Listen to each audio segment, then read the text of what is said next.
দর্শক, বাজারের আরও খবর জানাতে যুক্ত হচ্ছেন সাভার থেকে আমাদের সহকর্মী রায়ান বিন আমিন।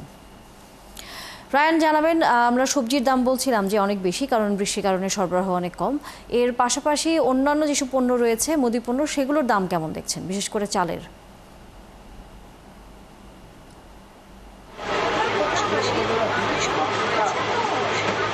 আমি এখন সাভার বাজার বাস স্ট্যান্ডের চালের বাজারে আছি। এখানকার চালের বাজার কিন্তু আজকে বেশ চড়া, গত 2-3 দিন ধরে চড়া। যেখানে ব্যবসায়ীরা বলছেন, তারা বলছেন যে কেজিতে কোনো চাল 100 থেকে 150 টাকা, এবং কোনো চাল বস্তায় 100 থেকে 150 টাকা, কোনো চাল বস্তায় প্রায় 200 টাকা পর্যন্ত বেড়েছে। এবং সবচেয়ে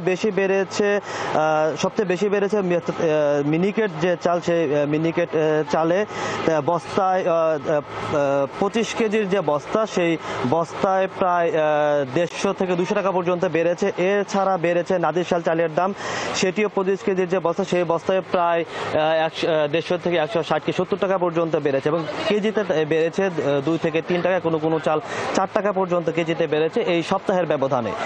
এছাড়া ব্যবসায়ীরা বলছেন মসুরের যে ডাল, মসুরের ডালও কিন্তু ভালো দাম বেড়েছে। তারা বলছেন 15 দিনের ব্যবধানে 25 থেকে 27 টাকা পর্যন্ত কেজিতে বেড়েছে মসুর ডাল।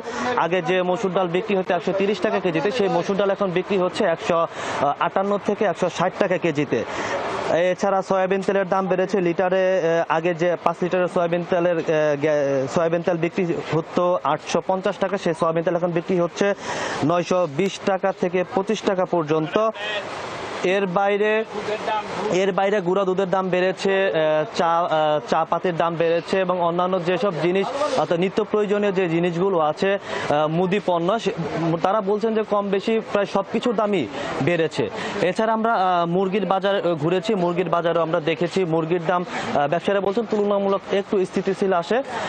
ব্রয়লার মুরগির দাম 160 থেকে 65 টাকায় বিক্রি হচ্ছে, কোনো ছোট সাইজের যে মুরগি, সেগুলো 155 টাকা কেজিতে বিক্রি হচ্ছে। আর এর বাইরে সোনালী মুরগি বিক্রি হচ্ছে 280 থেকে 300 টাকা কেজিতে। এই ছিল মুদি পণ্যের আজকের যে বাজার দর।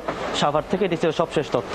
কাজরি। ধন্যবাদ রায়ান বিন আমিন, যুক্ত হয়ে আমাদেরকে সর্বশেষ খবর জানানোর জন্য।